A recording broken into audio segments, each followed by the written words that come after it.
I don't tell stories to get guys fired up to join the military about buds, because that isn't what the SEAL teams is. That's not what an SFODA team is. That's not what Ranger Battalion is. Ranger Battalion and SF is not the selection course that you go through to get into them. That's not what the job is. And you shouldn't be joining military and shouldn't be trying to get into special operations because you want to do that training. You should do the training because you want to do the job. You want to do the actual job of being in special operations and being in special forces and being in the Rangers and being in MARSOC and being in the SEAL teams. You should want to do that job. And if you want to do that job, what it really boils down to isn't running or rucking or pull-ups or swimming or any of that crap. It boils down to whether you have the two wills that I talk about that war is determined by. And that is the will to kill, because that is the entire premise of your job.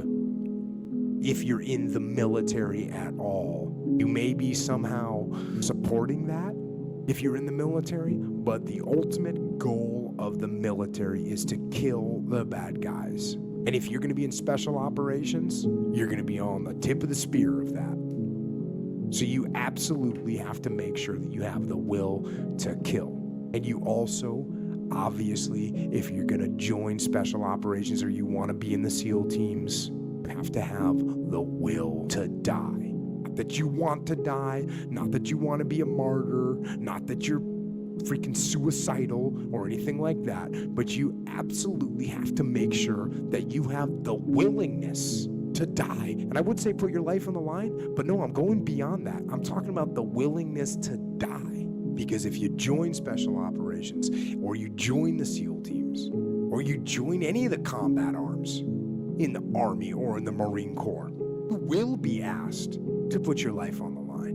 And you got to be ready to do that. You got to have that will. You got to be ready to make that commitment. And I mean, the training, if you have that will to kill and you have that will to die, training, run, swim, do push-ups, do pull-ups, dips, sprints, do rope climbs, do flutter kicks, all that stuff is the easy part.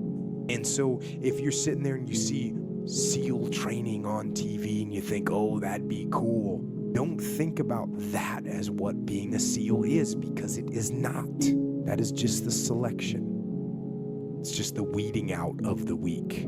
If you want to be a SEAL, it means you want to be a commando. It means you want to go into harm's way. It means you want to meet the enemy on the field of battle. That's what being a SEAL is. And that's why I really don't sit around and tell bud stories.